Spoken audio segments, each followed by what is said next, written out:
Existem vários fatos interessantes sobre o jogo The Legend of Zelda Majora's Mask, desde algumas ideias descartadas até uma parte conturbada envolvendo o game. No vídeo de hoje, estou trazendo algumas coisas sobre o game que muitos de vocês podem não ter ideia. Como exemplo, algumas tretas no desenvolvimento, coisas descartadas do jogo e mais. Já peço para você deixar o seu like cogumelo e se inscrever para mais conteúdos assim. Ative a pausa, ou seja, o sininho, para receber mais notificações do canal. Assim você não vai perder nenhum vídeo novo quando tiver. Você sabia que até metade do desenvolvimento de Majora's Mask, eles planejavam que houvesse uma máscara que deixaria o Link adulto? Sim, seria a Adult Mask. The Hyrule Story, um livro especial que mostra várias artes conceituais dos games de Zelda, mostra algumas artes específicas sobre o Link adulto. Com uma nota dizendo: apenas o Link criança aparece em Majora's Mask, mas por alguma razão existem algumas ilustrações do Link adulto. O pessoal que escreveu Hyrule Story não fazem ideia do porquê essa arte estava lá, mas foi descoberta através de uma tradução de uma revista japonesa antiga. E de acordo com o co-diretor Yoshiaki Koizumi, a máscara do Link adulto foi originalmente planejada como um bônus. Ele disse: até metade do desenvolvimento havia uma máscara que faria o Link se tornar adulto. Nesse jogo, Link pode se transformar em diferentes raças, então o Link adulto seria apenas um tipo de bônus do game. Mas o diretor de arte, Imamura, justificou que o Link virar adulto não era interessante. Além disso, não faria o Link mais forte nem nada do tipo. Então nós decidimos não incluir o Link adulto dessa vez. O Hyrule Story teorizou que talvez esses rascunhos eram protótipos para o Link em uma espécie de transformação que chamaria de Fierce Deity Link, algo como Link Divindade Feroz, traduzido ao pé da letra. Mas na mesma revista, os desenvolvedores disseram que não. A máscara adulta era algo completamente separado. A origem verdadeira de Fierce Deity Mask era aquela que eles apontaram sendo a máscara que transforma o Link em uma divindade gigante. Mas ela era tão poderosa que acabava quebrando o jogo. Então eles dividiram as habilidades ao meio, fazendo duas máscaras que seria a Giant Mask e a Fierce Deity Mask. No jogo final, você só pode usar a Fierce Deity contra chefes e a Giant Mask apenas utilizável em um só local. O local seria Twin Modes Boss Chamber. Essas são as melhores máscaras do game. Mas essas restrições significam que você só pode usar ela por alguns minutos em uma jogatina. Mas nem sempre foi assim. Durante o desenvolvimento, o outro co-diretor, Eiji Onuma, disse que seria apropriado que elas pudessem ser usadas em qualquer lugar, assim como as outras máscaras. Mas isso levaria um bom tempo o qual eles não tinham para desenvolver isso. Havia algumas complicações, como as portas em Clock Town, que não eram grandes o suficiente para um Link adulto passar por elas, mas a Fierce Deity deixava o Link muito alto. Então eles teriam que fazer animações especiais para mostrar ele abaixando e conseguindo passar pela porta. Shigeru Miyamoto deu apenas um ano para que fizessem o game, e a data de lançamento estava vindo em breve, então eles não teriam tempo para fazer isso. Você até pode utilizar a máscara pela cidade em Clock Town utilizando alguns cheats, mas acontece que dá muitos glitches, porque como havia dito antes, eles não tiveram tempo para fazer da maneira certa. Essas histórias dos desenvolvedores foram tiradas de uma revista japonesa da Nintendo Dream, mais especificamente as mini revistas extras, incluídas com a de julho, agosto e setembro dos anos 2000. Tem várias páginas com alguns segredos dos desenvolvedores, cena de por trás das câmeras e respostas para teorias de fãs. Detalhes internos que os escritores de Hyrule Story nem mesmo sabiam. Em uma edição sobre outra curiosidade do game, o programador Kenzo Hayakawa disse: na verdade, a posição da maioria das estrelas era determinada pelo nome de seus jogadores. Quando a noite vinha, você poderia procurar pela sua própria constelação. Com isso, podemos supor que toda jogatina nova Majora's Mask seria personalizada, dependendo do nome que você escolher para o Link. Quando o game começa, para um teste comparativo, ao começar um save com o nome de Link e outro de Zelda, reparem que o céu estrelado fica diferente para cada um, sendo do Link com mais estrelas, enquanto o da Zelda tem menos. Os leitores da revista Nintendo Dreams sabiam desse pequeno segredo desde que o jogo havia saído, mas não era do conhecimento do ocidente até 2021, quando o modder de nome Zell descobriu isso no código do game. A tradução do tweet dele diz o seguinte: então, ontem à noite eu descobri que a posição das estrelas no céu em Majora's Mask é aleatória com base no nome do arquivo dos jogadores? Muito obrigado a Taro por ajudar nessa função também. Algo a mais que a maioria do pessoal do ocidente não sabia é que a tartaruga gigante de Great Bay é baseada em Kin-san Jin-san, uma dupla de gêmeos japoneses famosos por terem passado de 100 anos de idade, fazendo eles os gêmeos mais velhos do mundo. Kin-san morreu enquanto Majora's Mask estava em desenvolvimento, então o design do jogo usou seu rosto como inspiração para uma tartaruga antiga. Possivelmente é por isso que o Link acena por bastante tempo para se despedir da tartaruga no templo. Os designers não disseram isso, mas é o que parece para quem joga. Dizer adeus para o famoso Kin-san, que viveu por 107 anos. A irmã Jin-san morreu uns meses depois do lançamento de Majora's Mask. Em outra edição, Miyamoto disse que queria adicionar um minigame de pesca, mas não apenas melhorar a mecânica de pesca de Ocarina of Time, porque isso poderia acabar ficando similar ao jogo Modder, feito pelo Shigesato Itoi. Ele disse: em vez de implementar a câmera de pesca do último jogo, eu queria algo novo, similar à pescaria Jabu Jabu, ou algo assim. Talvez a lua não caia se você pescar um Jabu Jabu, ou algo do tipo, mas possivelmente a recompensa acabaria sendo apenas rupees. Como o tempo é dinheiro, você poderia usar as rupees para comprar tempo de um mercador do tempo. Parecia interessante, certo? Nós ainda ficamos pensando nisso. Nenhuma dessas ideias chegou ao jogo final, embora o mercador do tempo poderia talvez se tornar o banqueiro que quebrou as leis do tempo. A pessoa que teria criado o minigame de pescaria foi Kazuaki Morita, também pescador na vida real e aficionado por pescaria. Ele quem fez o primeiro minigame de pescaria em Link's Awakening e secretamente criou o buraco de pesca em suas horas vagas para Ocarina, mas disse que se os jogadores perdessem a noção da hora no buraco de pesca em Termina, o mundo poderia ser destruído. Então ele resolveu não fazer em Majora's Mask. Aparentemente, eles tiveram a oportunidade de implementar isso na nova versão do Majora's Mask Remake para Nintendo 3DS. Você até mesmo consegue capturar um Lord Chapu Chapu, que seria basicamente uma versão menor do Jabu Jabu. Porém, capturar ele não vai parar o tempo, nem dar absolutamente nada de recompensa. Apenas o direito de se exibir por ter feito tal façanha. De acordo com o compositor musical da série Koji Kondo, cada música do jogo de Zelda tem um tema específico. Wind Waker tem influência irlandesa. Twilight Princess lembra mais do leste da Europa e Majora's Mask é mais parecido com a ópera chinesa, que soa assim.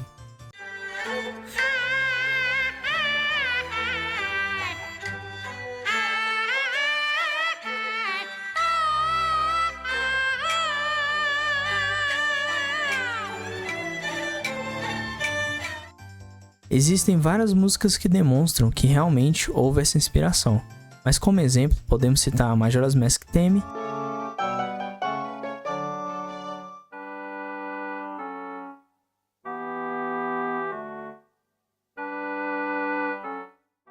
e o Happy Salesman Mask Theme.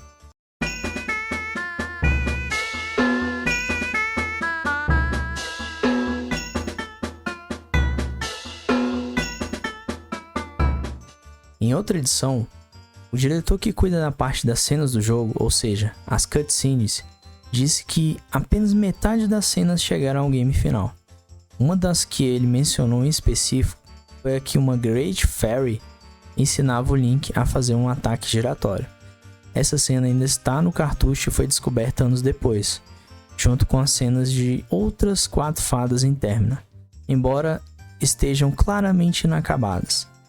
Uma que está quase concluída mostra o Link fazendo abdominais e flexões para ganhar seu upgrade de defesa dupla. Então, em vez de as fadas apenas darem ao Link sua recompensa, parece que originalmente elas iriam fazer ele se esforçar para obter isso.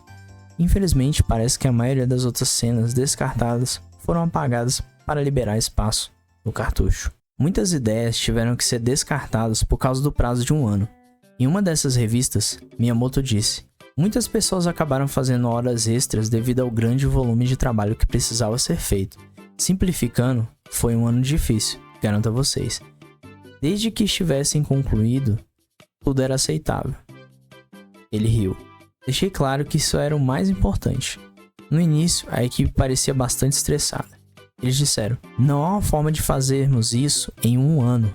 Perto do final do desenvolvimento de Majora's Mask, Miyamoto tentou aliviar a tensão com algumas conversas fiadas e o que ele chama de histórias perversas, entre aspas. Mas a equipe de Zelda o achou insuportável e disse que simplesmente não tinham tempo para suas divagações. A Onuma disse que teve que passar pelo menos uma noite inteira e nem teve tempo de jogar o jogo do início ao fim antes de ser lançado. Os escritores de Majora revelam que alguns dos NPCs estão falando em nome dos desenvolvedores. O roteirista Mitsushiro Tanaka disse: colocamos nossos sentimentos na boca dos residentes de Termina. Como quando o trabalho estava ficando paralisado, escrevemos a um carpinteiro para dizer: droga, vou ter que ficar acordado de novo? Será que eu vou terminar isso? E droga, acho que vou ter que ficar acordado de novo essa noite. Me pergunto se estará pronto a tempo. Outro exemplo que escrevi quando o nosso trabalho estava interferindo na vida doméstica foi o prefeito dizendo: não conte a minha esposa. E depois de concluirmos o desenvolvimento, escrevi ao vendedor de máscaras para dizer: você encontrou um destino terrível. Em outras palavras, os caras que trabalharam em Majora's Mask sentiram que enfrentaram um destino terrível. Um jogo Zelda com um prazo tão apertado. A uma certa altura, eles foram ao casamento de um colega de trabalho e ainda não estavam de folga. Tanaka ainda lembra. O noivo fez o penteado igual ao do Kafei. Quando vimos isso, pensamos, podemos usar isso. Mal estávamos prestando atenção à cerimônia de casamento, apenas dizendo, tudo isso pode ser conteúdo de jogo. Koizumi interrompeu. Foi bem nessa época que houve um alvoroço por causa do míssil de Taepodong, da Coreia do Norte.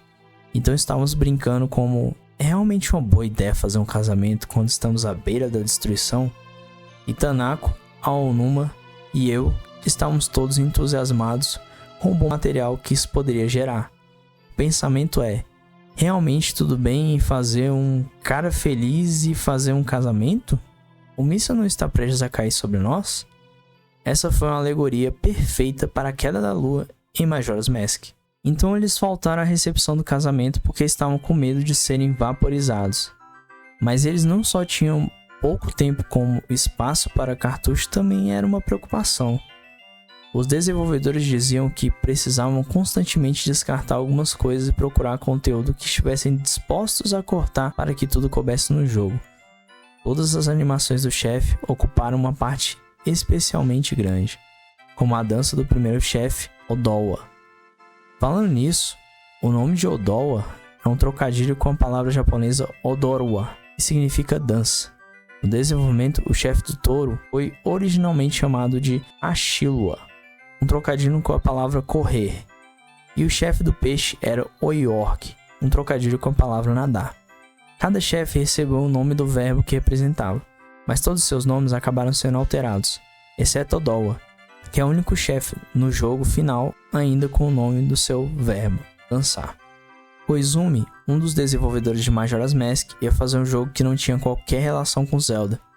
Além disso, ele descrevia seu game como o uso de certos sistemas para reproduzir algo em uma espécie de loop, de novo e de novo. Ele disse: o plano que eu tinha era um jogo que tinha um período de tempo fixo de 3 dias, uma semana ou mais, e as pessoas da cidade tinham horários fixos para seguir.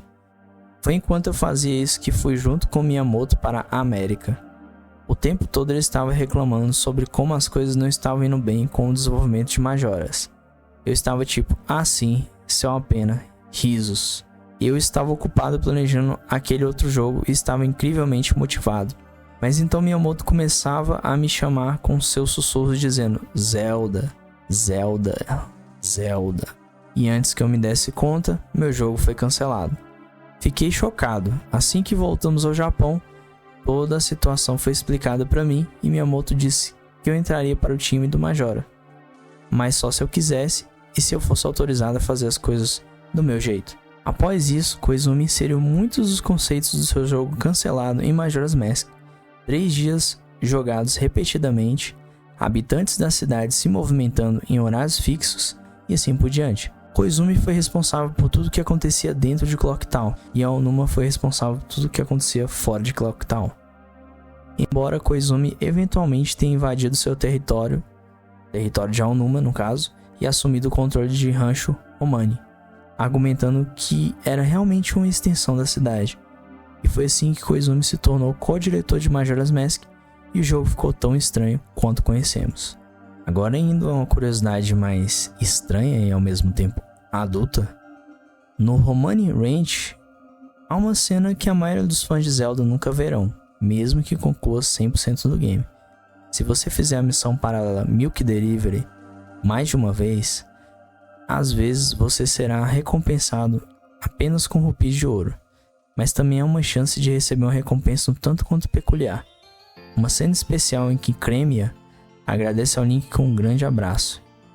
E o rosto dele meio que fica espremido. Bom, vocês estão vendo a cena, não preciso dizer mais nada. No game é dito: você se sente todo aquecido e confuso por dentro. Suspiro. Você pode se acostumar com isso. Em uma dessas revistas japonesas, Koizumi disse: isso aconteceu por um erro. Quando estávamos configurando a posição de Link, acidentalmente colocamos perto demais e seu rosto ficou alojado dentro do modelo de Cremia. Quando vimos isso, imediatamente escrevemos e demos um jeito de incluir no jogo. O diretor do roteiro e eu pensamos que seria um sonho de qualquer menino. Risos. O entrevistador disse: sim, eu fiquei muito feliz com isso. Agora sobre a versão beta do jogo, finalmente irei falar mais da beta. Se voltarmos a 1999, especificamente na feira Space World, dá para perceber que a lua não tinha rosto ainda. Outro detalhe interessante é o instrumento que a máscara do Deku Link utilizava. Como podem ver, ele tinha outra cor, era mais voltado para um branco, enquanto na versão final ficou parecendo madeira na cor marrom.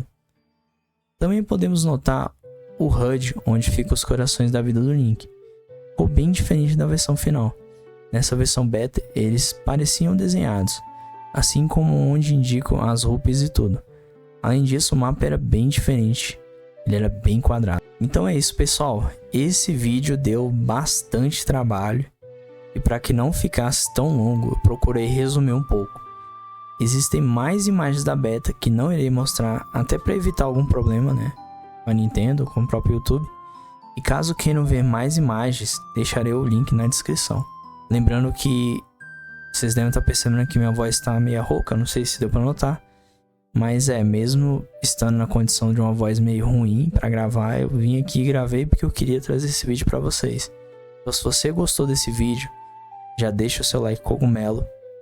Se inscreva se quiser mais conteúdos assim. Não esqueça de comentar para ajudar no engajamento do canal. Ative o sininho para não perder nenhuma notificação. Ou como eu costumo chamar aqui, né? Comecei a chamar, na verdade, All Star. Assim o YouTube vai te avisar sempre que houverem vídeos novos no canal. Até a próxima, galera, e valeu!